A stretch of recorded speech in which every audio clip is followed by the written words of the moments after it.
Okay, it shows that we are live. Test, test, test.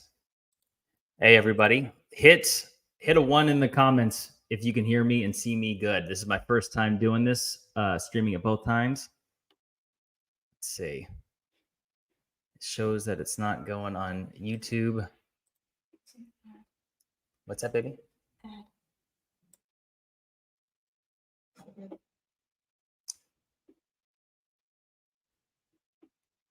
All right, that's a 1. Yes, we're totally live. Who's watching me from YouTube and who's watching me from Rumble?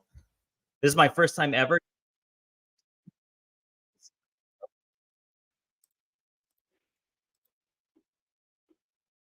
All right, let me hit the.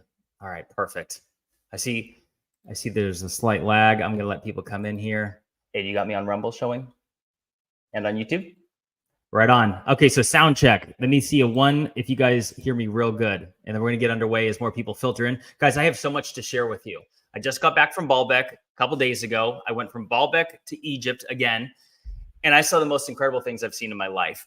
I am absolutely convinced that Baalbek, the foundational stones of the Heliopolis, are smoking gun evidence for a lost, ancient, advanced civilization. Now, not everyone will agree with that, but I'm going to be showing you. I have the whole streaming software set up so I can show you all the photos that I took. I have a little presentation to share with you, and I have some major announcements to share about things I've been working on these last few months, and you guys are going to be blown away. All right, I'm seeing a bunch of 1s. That means it sounds good and looks good.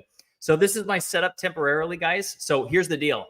I just signed a deal with Rumble. I'm going to be doing live streams with them. So just to clarify, I'm still on YouTube. I will be having all my regular videos. In fact, more of them. You guys have seen an absence in videos, but when you hear what I've been working on, you'll understand. But I'm going to be doing regular live streams. So I'll be doing 3 live streams a month plus 1 live Q&A on locals. So essentially 4 a month. I'll be doing 1 a week. And it's going to be great. I'm going to try and stagger them to where when I come out with a video, I'll have the live stream following it up like the next day. So that way you guys can ask a bunch of questions and we can like reassess based on things. Because like every time I make a video, the very next day, people will comment on it and I'll learn something new. So it's going to be a lot of fun to do it that way. This is my setup here in my house for now. I'm going to be playing with it. So it's probably going to look different every single time I do it. But what do you guys think of this? Right? I'm also going to get a different microphone. If this one sounds great, that's fine. But if I'm going to do it, I'd rather have the top of the line stuff. But anyways, let me show you guys real quick. Boom. So you can see me like this. Can you see it on your end? Can you see that I just updated the background?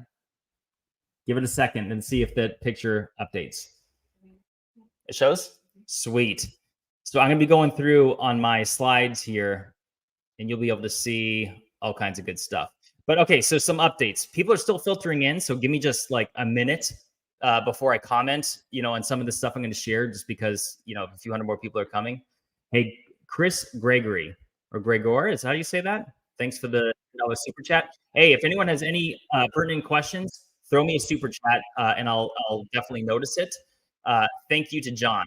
But I also don't want to like run my live stream where I'm like saying, like I'm interrupting myself and saying thank you every time it comes up, because I've watched enough live streams with other YouTubers to see that can actually get annoying. Everyone else is just watching and listening. So I'll be cognizant of that. Okay, so updates. First of all, I'm going to be on a television appearance on November 3rd. So are you familiar with the TV show The Unexplained with William Shatner? So let me just say, I don't have cable. I don't watch a lot of TV. I watch like documentaries and stuff. I mean, I of course have Netflix and Prime and a couple other ones, but so I don't have cable TV. So I'm gonna have to go to my parents' house to watch it, which is hilarious. But on Friday, November 3rd, they are doing an episode on the Richot structure, and they invited the one and only to come speak on it. I'm gonna be talking. Well, I can't spoil anything, but I'm very much looking forward to it. It's hilarious. It's like my first television appearance, so there's something fun about it. They flew me out to Los Angeles for the appearance. And in the process, it was divine timing. So I've recently connected with Graham Hancock for the first time. Believe it or not, we hadn't met all these last number of years. And so it just so happened so here's the deal. I'm going to be speaking at a conference this October 20th through the 22nd in Palm Springs. It's called CPAC. It is the Conference for Processional Change and Ancient Knowledge. It's going to be awesome. I'll be there. Graham Hancock will be there. Christopher Dunn will be there. Robert Edward Grant, a whole number of people. In fact, I have a link in the description So if you would like to go, I don't get a commission. This is not like a paid plug. It's just that I'm going to be there. I'm already signed up to go. I'm going to speak for 50 minutes. It's going to be awesome.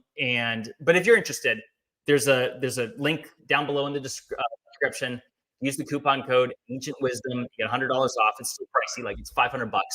But this is a chance for people to come rub shoulders with all of us. We'll all be there. We'll be hanging out.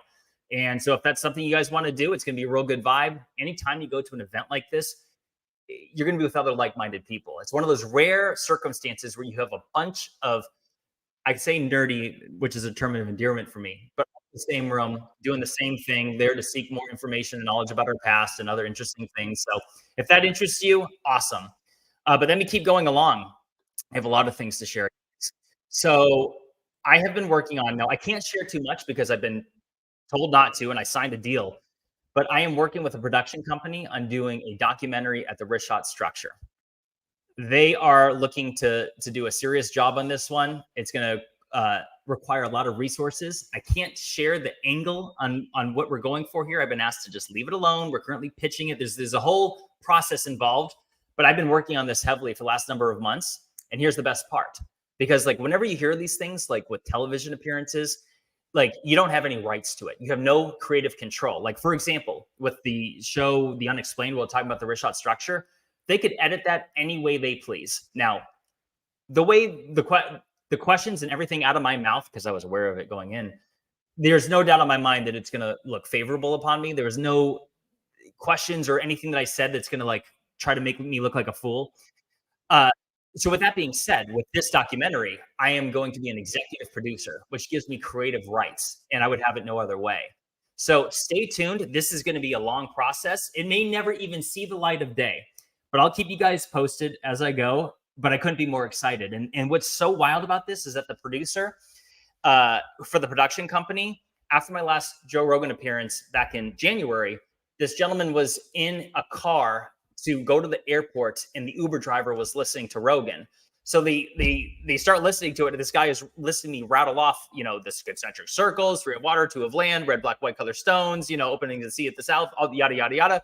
And he was like, so he Googles it, and he's like, how have I never seen, heard of this before? And this is my point. I've said this 100 times. Every time I meet new people and they ask what I do and I start having a conversation, I'll pull out my phone and I'll show them a picture of the Rishot structure from space. I have never once met anybody that has seen or heard of it before. There's only one exception or 2 exceptions. People that like recognize me, I've been recognized out in public, and people like, you know, so they would have known.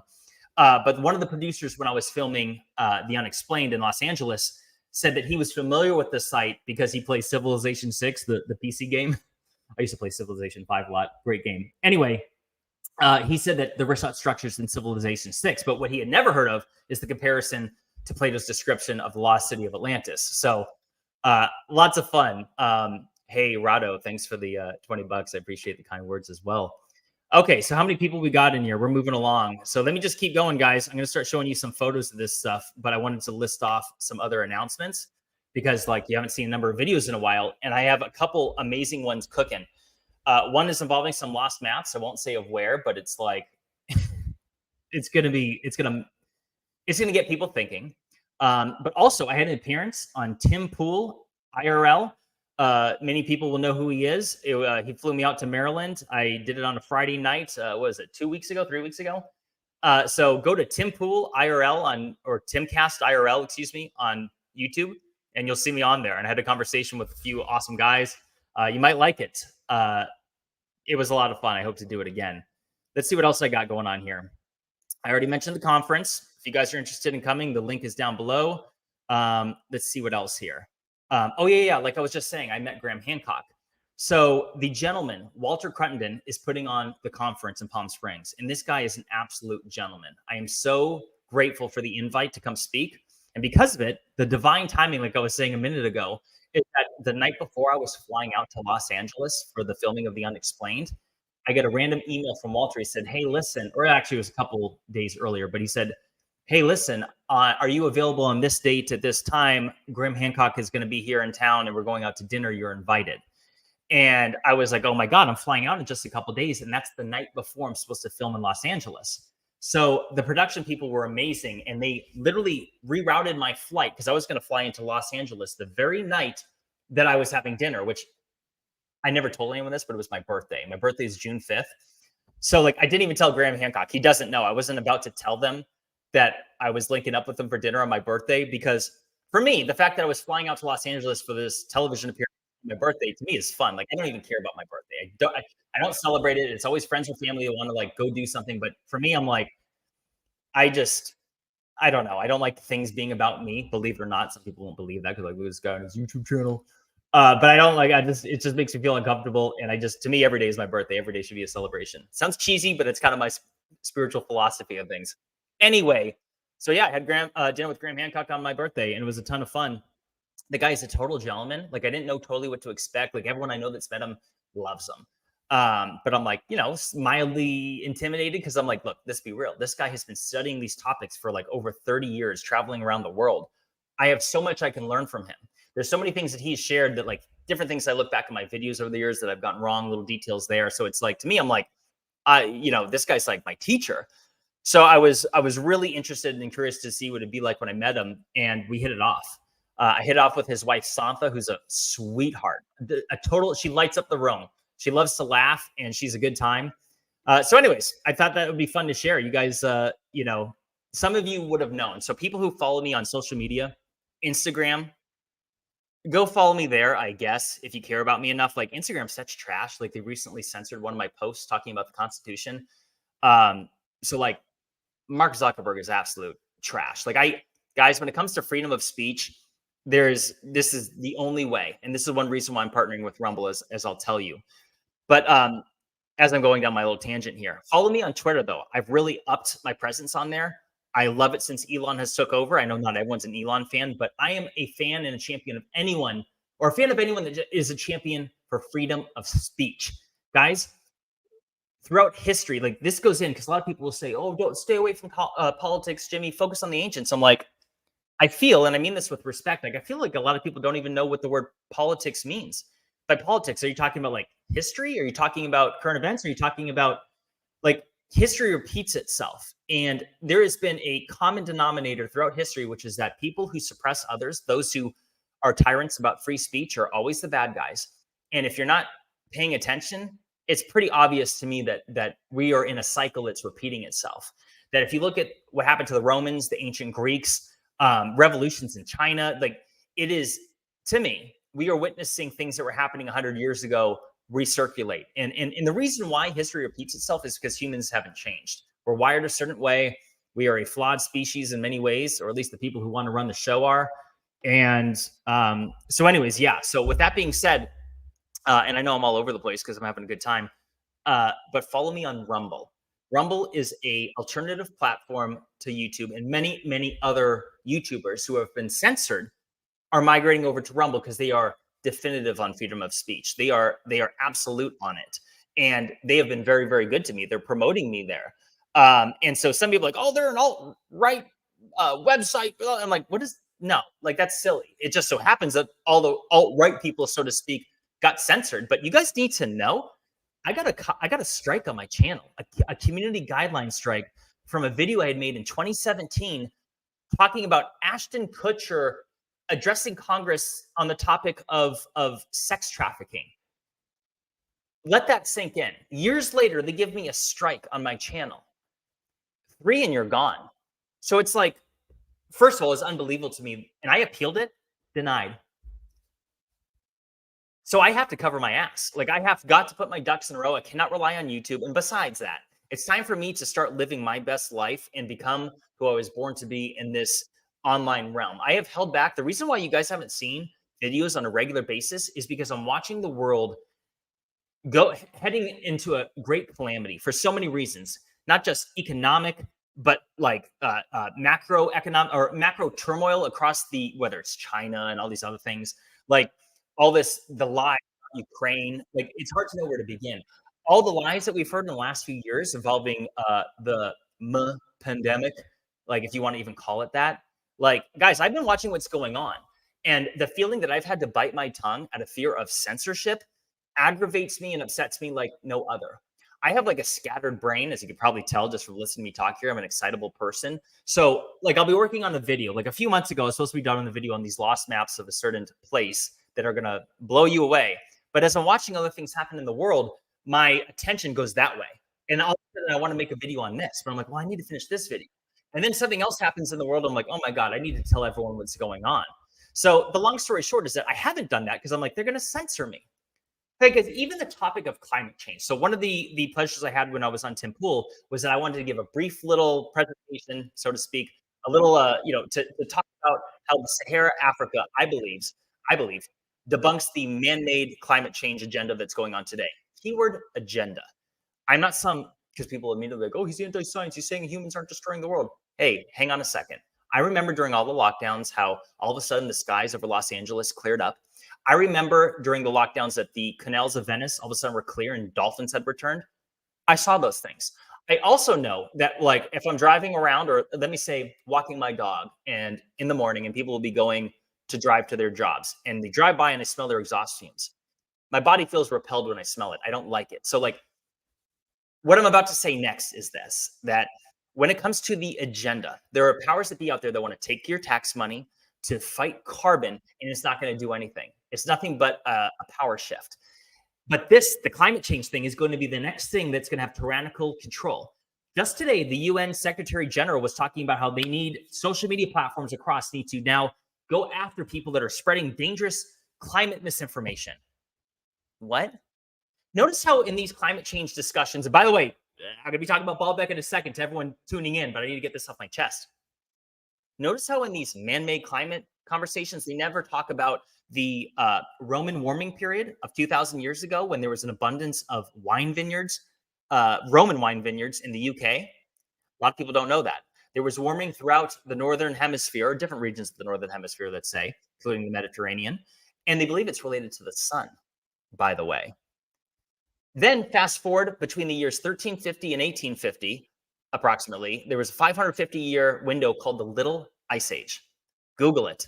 There was global famine, particularly in the northern hemisphere, reduction of livestock, increased disease, and it's related. Now, there's several different hypotheses, one of which they believe is partly related to the sun. Could have been some other volcanic stuff. Some of it's debatable. But my point is this. Where do these things, how come I never hear these things in the conversation of man-made climate change? What about these cycles? We are in the middle of an ice age that has been going on for 3 million years. And what we know through ice core data is that over the last 450,000 years, there's been 5 interglacial periods, which means there's been 5 periods of warming where the glaciers recede. And then they go back and they go down and up and back and forth. And the data shows that the Earth is cold more often than it's hot. And let me tell you how serious this is. Some of these same things that I said on Joe Rogan in January, fast forward a few months, and all these videos of that podcast, which I thought went really well, by the way. Leave a comment if you thought the podcast of Rogan went well last time. I thought it went way better than my first. I was far less nervous. But TikTok videos have going around. I don't make TikTok videos. I'm not on TikTok. But a bunch of people like parceled out millions of clips, and some of them got like 20 million views, me talking about the pole shifts and other things. So if you're not familiar, there's an organization called Media Matters, and they started going after me and Rogan, talking about I'm spreading misinformation on TikTok. I'm like, first of all, I'm not on TikTok. Second of all, the clips you shared are based on scientific evidence. And I sent this reporter literal studies from MIT and everything else, and she didn't include any of them in her article. I'm not even going to cite the article because it's crap and who cares, and nobody cares. But I kind of had fun with it. But the point is that these powers that be are now aggressively going to go after people that talk about anything climate change. And how am I supposed to talk about the Green Sahara? How am I supposed to talk about Atlantis? Like they're going to come after me. They're going to come after everybody. See, this is how tyrannical control works involving censorship. It will all come down to the state. The state will be the only one that has authorized teachers, and they are going to go after everybody. At least anyone that's teaching anything. They're already making moves. The reason why they were going after the Rogan clips is because they want to try and get Rogan clips banned off TikTok. These people are insane. So going back to Rumble and why you should follow me there. First of all, I've already seen comments when I've like advertised my new Rumble, and people are like, oh, you know, forget it, I'm not doing it. I'm like, guys, oops, I said that. RUMBLE.com. Like, I'm not asking you to drive down the street. I'm not asking you to get an Uber fare, for Christ's sake. You type in RUM and it's going to pop up. You don't even have to. You have to have a signed in account on your mobile. On PC, you don't. But like, it's no different than you going to YouTube. Like, so if you really support me and you want to see my best work come to light, follow me there. But again, my regular videos will be uploaded to YouTube. I'm simply going to be doing live streams on Rumble, and I will usually start it off just like I am here, which is that I will be on YouTube, and then midway through the stream, I'll say, "Hey guys, if you want to watch the rest of this and hear the amazing stuff, come follow me on Rumble." And guess what? You can see the link in the description down below. It's the easiest thing ever. You don't have to do anything except for click.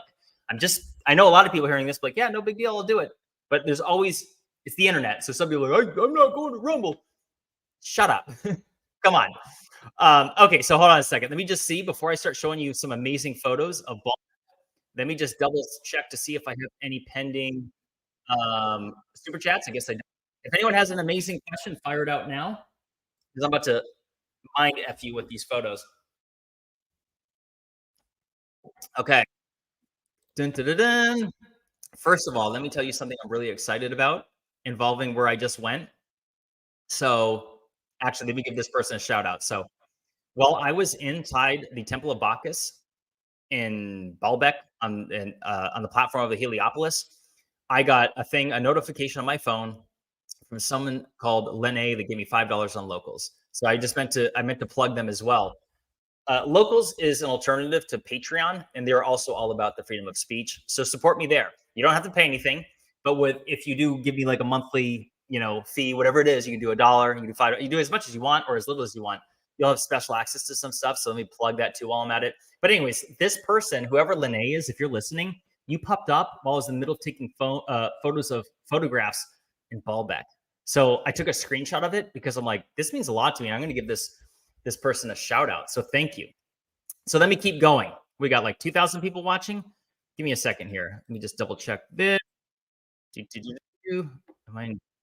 You have to forgive me. I got like multiple tabs open. So I got a 2,084 on YouTube, and I got 1,021 on Rumble. Holy crap. So I got a total of like over 30, almost 3,200 people watching. That's amazing. Okay. So let me get, so check this out. Do you recognize somebody there? Let me show you another photo here. Actually, let me go back. On the left is obviously me. Next to me is a gentleman named Pierre. Then that's to the right of him is George St. Pierre, also known as GSP. And to the right of him is a gentleman named Dory. So I had the pleasure of traveling to Baalbek, Lebanon, and Beirut, as well as Egypt with George St. Pierre and these gentlemen here. One of the guys, I'd have to say the only thing more wild than the topic of lost ancient civilizations is the diverse nature of the types of people that are into these topics. So I'm not a name dropper. I don't like the whole clout thing. So I've met up with interesting people and I won't take a picture and put it online because I just think that it's rude. I just feel like I want to know you as a person. I don't want to be the guy. It's like, hey, look at me. But in this circumstance, with all the traveling, George and I were both excited to share this stuff. And so we connected, and he had been following my channel, and I've been following him for many years. Guys, I watched him fighting when I was in Iraq in 2010. I remember, or 2009 or 2010 was one of his fights that I saw because we got all free pay-per-view out there. And so it's surreal to have connected with him years later. We're both fans of each other, so to speak. And so he's like, hey, I'm going to Beirut and Baalbek as well as Cairo. Do you have any suggestions on travel stuff? And I said, well, I don't have any connections in Baalbek. I can hook you up in Cairo. And I'm going to be shouting out Yusuf Awiyan in a moment, who gave us a amazing tour. But in Beirut, in Baalbek. So long story short, the Pierre that you see here, as well as Dory, Pierre is from Lebanon. He now lives in Canada, and Dory still lives in Beirut. And Pierre is the godfather to George St. Pierre. I should be sharing this. Let me just move on from that point. But the long story short is that these gentlemen had connections in the country. And so I was able to come along with, because Baalbek has been on the top of my list. I had Egypt, Peru, and Baalbek. And then after that is Petra, that I wanted to go to more than any other place. And I still haven't been to Rome, but that's in the works pretty soon, actually. But anyways, my point is that Baalbek is a place that can be a little bit sketchy. Like, it is, certain parts of it are extremely safe. Like, I felt Beirut was absolutely wonderful. but Baalbek is in Hezbollah controlled region of Lebanon. So like that is in short a bit complicated. So let me keep going here. I'm going to show you guys some pictures because I know a lot of you are waiting, but check that out. Like I don't know how many of you are into mixed martial arts or UFC, but to do a face off with George was one of the funnest things I've ever done. Like just hilarious in its own way.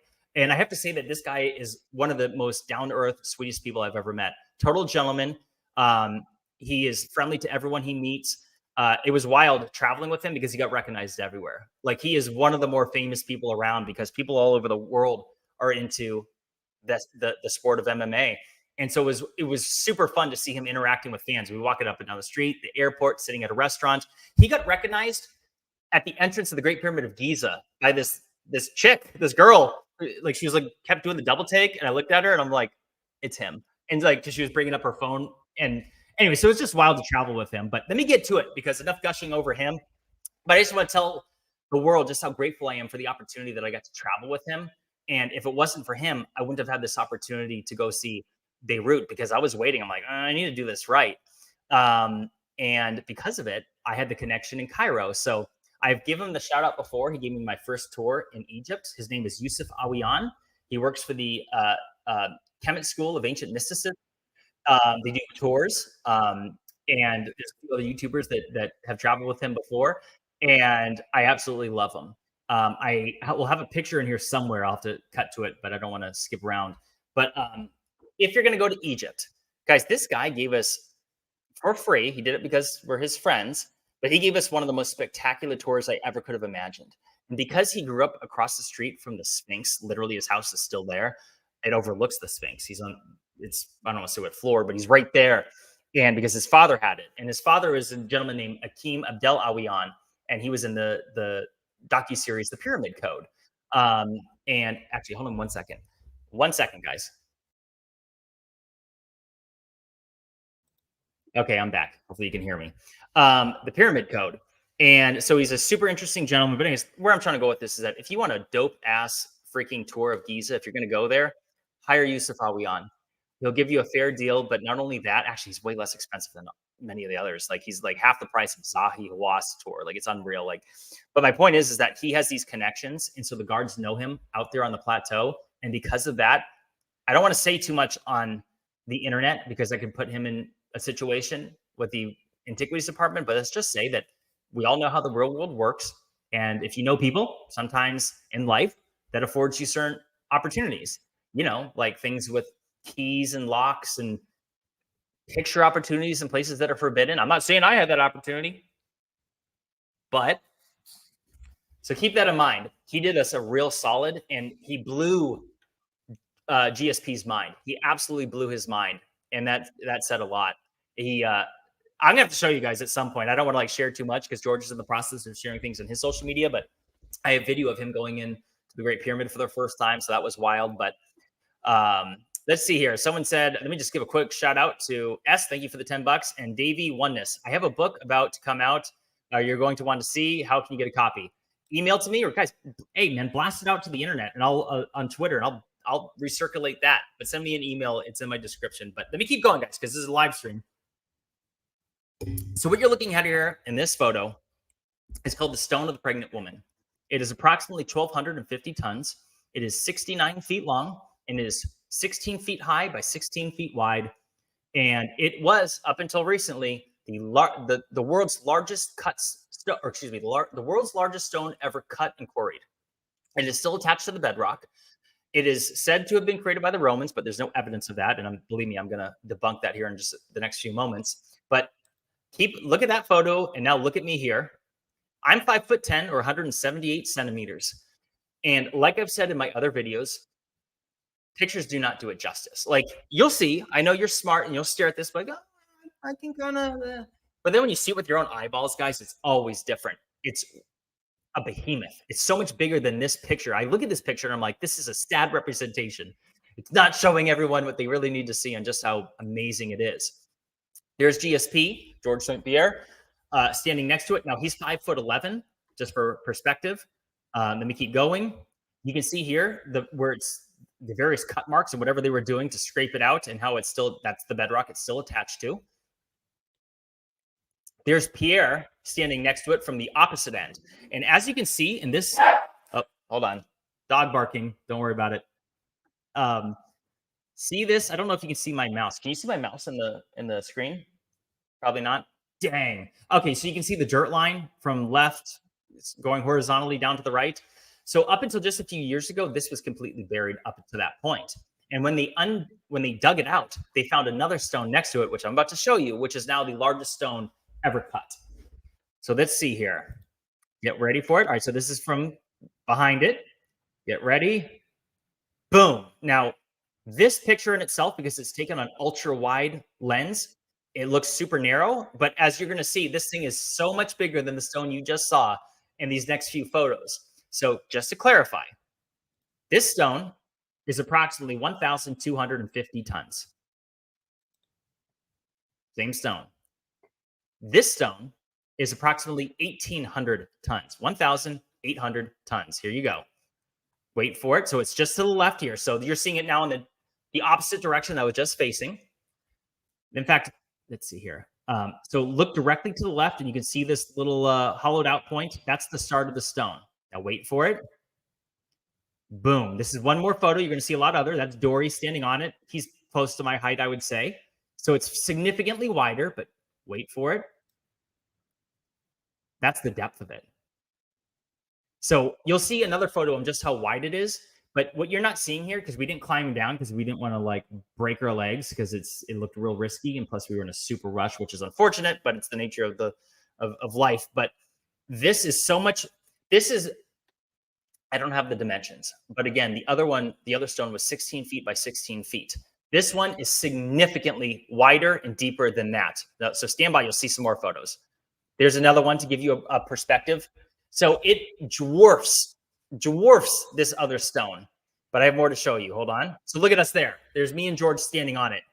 You get the idea? Still mostly buried, but this thing, again, was completely submerged up until just a few years ago. So this stone, I don't remember, someone gave it a name. Hey, leave a comment if someone remembers what they named this stone. And let's see here. You can just see. Anyone has any? Let's see how many people. Oh, we got 1,457 people watching on Rumble, and we got almost 2,400 people watching on YouTube. I love you all. Thank you all so much for the support. So let me keep going. I'm seeing that on YouTube. Does yours look blurry over there? It looks crisp. I hope that doesn't look too blurry, guys. I have ultra 4K pictures on this, but anyways, let me keep going. So there's us between the two stones, the 1,800 ton stone and the 1,250 ton stone of the pregnant woman, as they call it. There's me and George standing next to it. Guys, these stones are so stupid big. Now, let me just say that I'm going to show you in a bit the trilithon stones, which are the 900 ton stones that make up the foundation of the Heliopolis. They're transported almost a mile, and the Temple of Jupiter sits on top of them. Those are the largest stones ever cut, carved, quarried, moved, and lifted, as you're going to see in a few minutes. But the reason why they say that the Romans did this, it just left them, is that, look, well, after they cut them out, they realized they were too big to move, so they just left them. Okay, so I really don't like that silly hypothesis, because it's like, they're not stupid. Whoever cut and carved these, and I don't believe it's the Romans didn't cut anything big. Go look at pictures of the Colosseum, and as impressive as it is, or even the aqueduct, as impressive as that is, and the advanced math and sophistication that went into creating those amazing feats of engineering, and the stones aren't that big. They don't. In fact, they're all small stones. And so, as far as the Roman Empire, nothing even compares to this. And I'm going to tell you what the guides at the site told us, which is way different than the academic version. They say that it was created by the Phoenicians. They say the Phoenicians created this site 4,000 years ago. And by this site, let me keep going so you can see what I'm talking about. But, and that the Romans came after and built on top of it. And as the photos you're going to see in this presentation, it's undoubtable. It's so obvious that it was created by two different civilizations. So let's see here. Quick shout out to Thomas Backstedt. What did you see during your tours in the military that set you down this path? I don't recall seeing explanation of the videos. All right, so I'm going to come back to that, Thomas, but I did see these winged bulls called the Lamassu in northern Iraq at the gates of Nergal in the ancient biblical city of Nineveh. But I was already into the ancients from like the fifth and sixth grade when I was reading those Goosebump books by R.L. Stein, and they were going in the pyramids. But let me keep going. That's a great question, and I'm going to make a video on it. But I have touched on it in some other videos. Now, real quick here, this is inside this quarry. So if I didn't say that already, these two stones are located in the quarry, which is approximately a mile away from the Temple of Jupiter and the stones and the Heliopolis that you'll see. And so these are other examples of massive stones that were being cut and carved out at that time. Okay, so this, like I told you, Baalbek is located in a Hezbollah-controlled region of Lebanon. So a lot of people, if you're not familiar, you remember the explosion that happened in Beirut 3-4 years ago now? That country has never recovered. It's heartbreaking. Oh, I forgot to bring my currency. Guys, like 100,000 Lebanese dollars is now worth $1.50. Before the explosion, it was down to like $16.50 US comparison. So this country has gone through so much stuff in the last number of decades. It's wild. And as you may have seen in one of my first photos, just how pretty it is. So like that's Beirut right there, by the way. Look how green that water is, or blue-green. It's gorgeous. This is one of the prettiest countries I've seen. It blew me away. Blew me away. But my point is that it never recovered, and now everything is worthless. And because of it, a lot of things have got a little dicey. So I have a few things to share involving this. One, guys, me and George, we're of a similar mindset. Like, we ain't going anywhere sketchy without like armed protection. But Dory himself, who lives in Beirut, is the one that supplied this, who escorted us. His family also escorted us because they live not far away. So like we had like a little mini convoy. And so that way, if we got, because you got to understand, there's like checkpoints. You have the Christian checkpoints, and then you have the Hezbollah checkpoints. It's wild. Let me say a couple things here. No, I will not be going to Baalbek without, or that region without some sort of armed protection for myself or someone else that can protect me. However, not at any point, not even for a split second, did I feel nervous once we got out there. Everyone was nice. They love tourists. Zero issue whatsoever. But not that long ago, but things do happen. So Dory has a friend. Now, I don't know how their whole auto insurance policies work out there, but people will buy a car with cash. And then he had traveled to that region.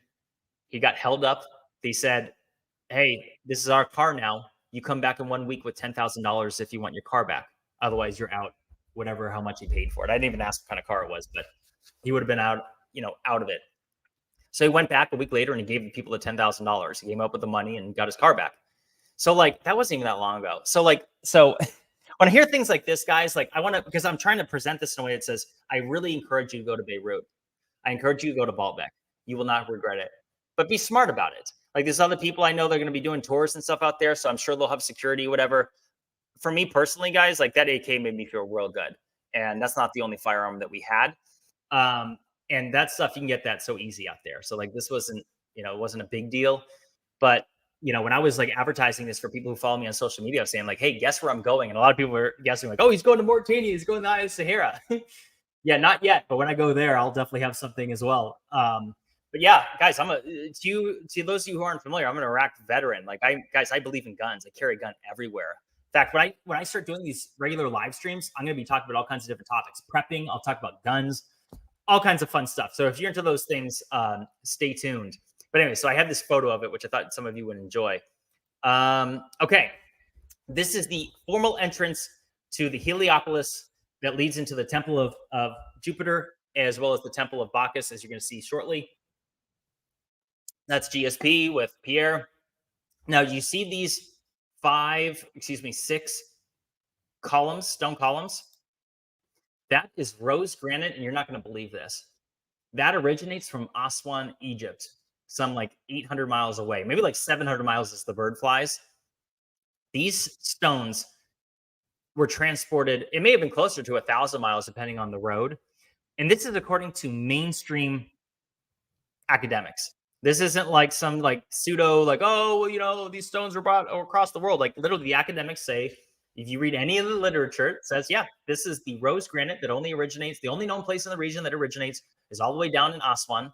Guys, Aswan is the place where the granite stones that make up the Great Pyramid that were moved 500 miles away. You know, I'm always making a big deal about that, and other people are making a big deal about it. You know, it's like, how did they get these 70-ton stones 500 miles lifted 300 feet above the ground into the king's chamber of the Great Pyramid? Guys, these are like another few hundred miles further than that. And the academics will say that they moved them across the Mediterranean too. You know, they put them on 2 different boats on the Nile and boats in the ocean and the Mediterranean. Like, so you say. I don't really buy that. But anyway, take that all in.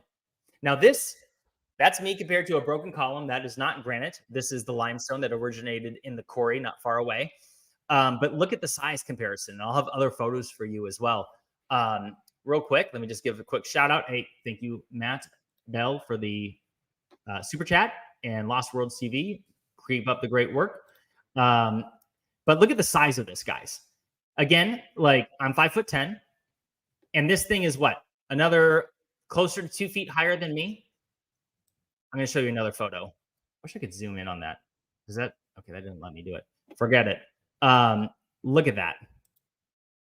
There's me and George compared to another column that's broken in half. And that's another thing that you guys are going to be seeing here shortly, is that this place is littered with just broken stones, like some sort of insane cataclysm had transpired here. The whole place is half destroyed, except for the biggest stuff of them all, which I believe was created previously. Let's see here. Look at that. This is just an open area inside the Heliopolis. All this is like 30 feet off the ground. So what you need to understand is that we're on a platform, an elevated platform. Like I showed you a few slides ago, those stairs you go up. So you go up those stairs to get to here. So it's like 30 feet up, and then the other temples, you go up more stairs too. Now, let me just say that some of you are gonna all hate me, but like I was just telling you about Rumble, it's not hard for you guys to go follow me there. So in a few minutes here, I'm gonna have to cut this off to go to Rumble, because I'm gonna do at least an hour over there. That's the arrangement I have, and I'll probably go longer on a regular basis. Like, to those of you who have been following my channel for a while, I've done 3-hour podcasts or live in the past.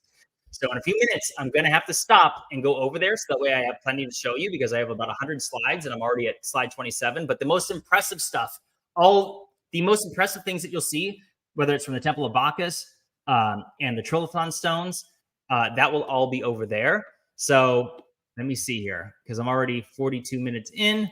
And I know some of you hate me. Oh, I don't want to go over to Rumble. Just do it. The link's in the description. You see it right there?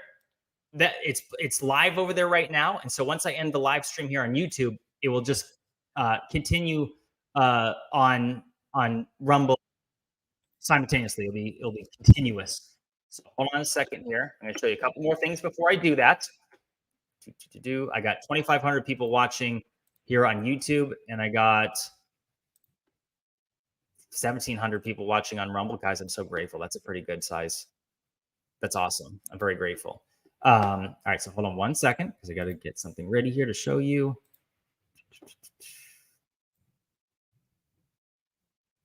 Okay. Hold on. Sorry, guys, I'm toggling. This is my first time doing it, so it's a little bit different.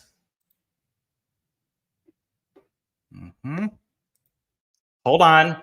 Someone asked me a good question to distract me. Let me know if you see any good questions. What are you seeing? How what? Oh my God, the shawarma was the best I've ever had. I never say it right. Is it shawarma? Literally the best I've ever had in my life. And let me just say this, actually. George St. Pierre said the same thing. So one of his favorite foods is Lebanese. And where he's from in Montreal, they have like a fantastic Lebanese restaurant that he's been to a million times. And the restaurant that we went to on the first night, which is called M. Kadif, I believe, I've never tasted anything like this, guys. And even George himself said this is literally the best Lebanese food I've ever had. And what I didn't realize, guys, is that people throughout the region, like in Egypt, for example, the #1 restaurant in Cairo is a Lebanese restaurant, which is kind of funny. This food was so freaking good. And so I had this like shawarma the second day, I had this shawarma sandwich, but it's basically like a burrito as far as like an American as it goes. And this thing was so loaded with flavor, I cannot believe it. It was the best thing I've ever tasted. So let's see here. Guys, give me 1 second here. I'm just figuring something out because I'm technologically illiterate. All right, so I think I may have figured it out. Hold on. Hold on. Okay. Anyways, let me go show you some more photos so I'm not boring you guys. All right. So hopefully a bunch of people carried on over to go follow me on Rumble because I'm noticing that the numbers went down by about 500. So hopefully they're over there. All right. So that's what I'm going to do. I'm going to show you guys another photo and I'm going to bounce because I know I have to do it. So check this out real quick. Before I do that, start following me over on Rumble because you'll be able to see me over there continuously. Now, see these stairs over here on the upper right? And you see the blocks to the left of it? Wait for this. Hold on. Ignore that. See those blocks? These are all estimated at 400 tons a piece. And there's like 9 of them that go right down the lane. Okay, so I'm at the 45-minute mark. What I'm going to show you guys next is even far more impressive. Guys, I almost feel heartbroken that I'm about to like stay by on YouTube and go over to Rumble, but this is what it is. And this is all the more reason to come follow me over there. The rest of this video is going to be the most interesting things of it all. I'm so grateful for everyone that tuned in here on YouTube. The link to watch right now is down in Rumble. So just press it right now and you'll be able to hear me continuously. But anyways, I want to just give you all my love and thank you so much. My video is coming out here in less than a week. It's going to be a mind blower. And from here on out, guys, it's about putting my foot down and making videos on a regular basis, doing live streams every single week, getting my brain conditioned into like grinding out like I once did. I have a number of videos lined up that are going to, I think will be my best yet. I'll hold off on telling you what topics, but I will give you a hint. Pole shifts and other things. I'm going to be making a comprehensive video on Baalbek and explain to you all the explanations from the mainstream on how they say this was completed, and you will see that it's utterly debunked. So with that being said, let me close up here on YouTube and continue over on Rumble. Let me see if I can do this on my own. Let's see here. Okay, post was created on YouTube. I wonder if, let's see. All right, guys, see you over on Rumble right now. Click the link in the description.